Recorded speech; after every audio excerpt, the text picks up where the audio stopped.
بسم اللہ الرحمن الرحیم۔ السلام علیکم۔ شام ٹی وی کے ناظرین کو ایک مرتبہ پھر خوش آمدید کہتے ہیں۔ حضرت عباس، جنہیں غازی عباس علمدار کہا جاتا ہے، آپ کا مکمل تعارف ہم آج عوام کو بتانے جا رہے ہیں، لیکن اس کے لیے ضروری ہے اس ویڈیو کو آخر تک ملاحظہ کریں۔ یوٹیوب پر شام ٹی وی کو سبسکرائب کر لیں، فیس بک پیج پر ہمیں لائک کریں۔ حضرت عباس، جن کے والد گرامی حضرت امیر المؤمنین علی رضی اللہ تعالی عنہ ہیں، جن کی عظمت کے سامنے دوست و دشمن سب سر تسلیم خم کرتے ہوئے نظر آتے ہیں۔ ان کی ماں فاطمہ بنت حزام بن خالد، جو ام البنین کے لقب سے ملقب ہیں، اسی نام سے معروف ہوئیں۔ آپ کی شخصیت عالم اسلام میں بے نظیر مانی جاتی ہے۔ آپ ہی کے 4 فرزند کربلا میں سبط پیغمبر حضرت امام حسین علیہ السلام کے ساتھ جام شہادت نوش فرما کر تابد زندہ و جاوید ہو گئے۔ شام ٹی وی کے ناظرین، حضرت غازی عباس علمدار کو ابو الفضل بھی کہا جاتا ہے۔ ابو الفضل یعنی فضیلتوں کے مالک۔ حضرت عباس کو شاید ان کی ان گنت فضائل کی وجہ سے اس لقب سے موسوم کیا گیا ہے۔ آپ کو علمدار کیوں کہا جاتا ہے؟ حضرت عباس کربلا میں امام حسین علیہ السلام کے لشکر کے علمدار تھے۔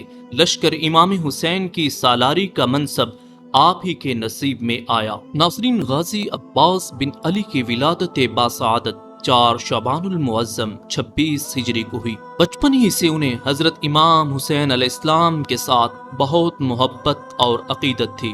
علی بن ابی طالب نے اس عظیم الشان بچے کا نام عباس رکھا۔ ناظرین، عباس کے معنی اس شیر کو کہتے ہیں جس کو دیکھ کر دوسرے شیر بھاگ جاتے ہیں۔ اور ناظرین، حضرت علی رضی اللہ تعالیٰ عنہ جانتے تھے کہ جناب عباس میں ایسی خصوصیات بھی ہوں گی، چونکہ جب یہ منظر دیکھا گیا کہ جناب عباس علمدار جس طرف بھی حملہ کرتے تھے سارے یزیدی وہاں سے بھاگ جاتے تھے۔ شجاعت، بہادری، وفا، دلیری جیسی خصوصیات کو دیکھتے ہوئے شجاع باپ نے اپنے شجاع بیٹے کا نام عباس رکھا۔ حضرت علی نے عباس کا نام عباس اس لیے رکھا کیونکہ آپ میدان جنگ میں دشمن کے مقابلہ میں حضرت عباس کی شجاعت، قدرت و صلابت کے بارے میں علم و آگاہی رکھتے تھے۔ چونکہ رسالت مآب صلی اللہ علیہ وسلم کا یہ فرمان تھا، انا مدینۃ العلم وعلی بابھا، انا دار الحکمت وعلی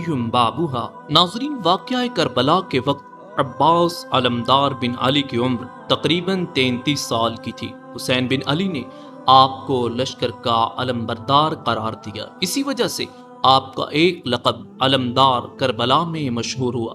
آج ساری دنیا میں جہاں کربلا کی عظیم قربانی کو یاد کیا جاتا ہے، وہاں جناب عباس علمدار کو الگ سے بھی یاد کیا جاتا ہے۔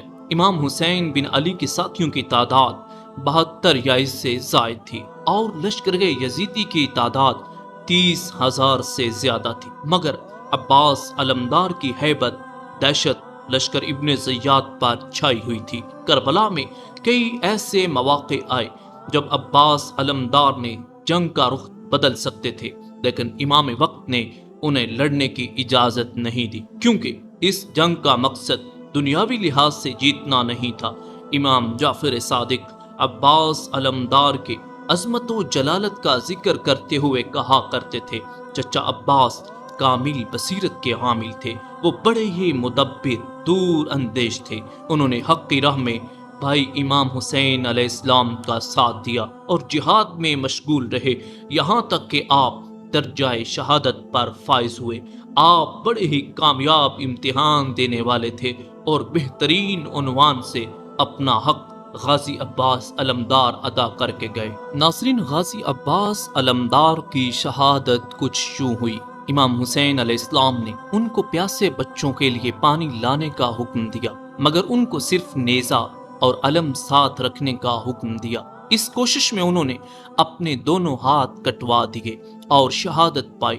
اس دوران میں ان کو پانی پینے کا بھی موقع ملا، مگر 3 دن بھوکے پیاسے شیر نے گوارا نہیں کیا، وہ تو پانی پی لے اور خاندان رسالت پیاسا رہے۔ شہادت کو بعد جیسے ناظرین، شہادت کے بعد جیسے باقی شہداء کے ساتھ سلوک ہوا، ویسے ہی غازی عباس علمدار کے ساتھ ہوا۔ ان کا سر کاٹ کر نیزے پر لگایا گیا، جسم مبارک کو گھوڑوں کے سموں سے پامال کیا گیا۔ ان کا روضہ اقدس عراق کے شہر کربلا میں ہے، جہاں پہلے ان کا جسم دفن کیا اور بعد میں شام سے واپس لا کر ان کے سر انور کو دفنایا گیا۔ دریائے فرات جو ان کے روضے سے کچھ فاصلے پر تھا، ان کی قبر مبارک کے ارد گرد چکر لگاتا ہے، جو ایک دنیا کا زندہ معجزہ ہے۔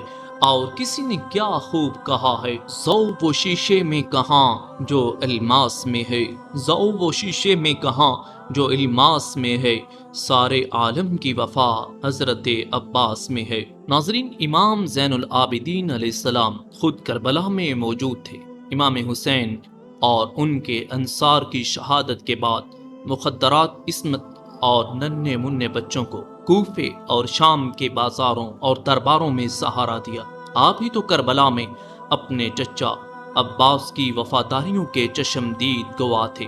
آپ نے فرمایا حضرت عباس کی وفا کے بارے میں، آپ نے فرمایا خدا رحمت کرے میرے چچا عباس علمدار پر، جنہوں نے حقیقی طور پر ایثار، جان بازی، وفاداری کا مظاہرہ کرتے ہوئے اپنے بھائی اور بھائی کے دین کی خاطر اپنی جان فدا کی اور اپنے دونوں بازوؤں کو اللہ کی راہ میں کٹوا دیا۔ اور امام صادق علیہ السلام آپ فرماتے ہیں حضرت غازی عباس کی وفاداری کے متعلق، آپ فرماتے ہیں میں شہادت دیتا ہوں کہ تو نے خدا، اس کے رسول اور اپنے بھائی کے ساتھ بہترین نیکی اور خیر خواہی کی۔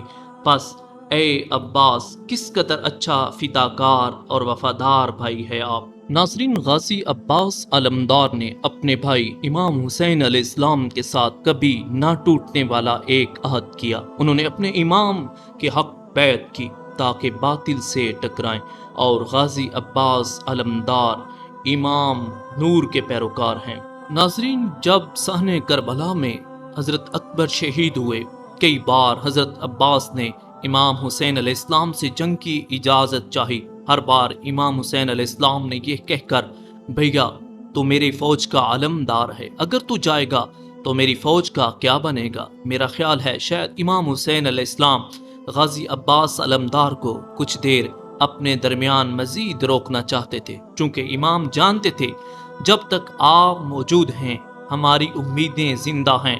جب حضرت عباس کا اصرار پڑا تو امام حسین نے یہ کہہ کر خیموں میں چھوٹے بچے تشنا ہیں، آپ ان کے لیے پانی کا اہتمام کریں۔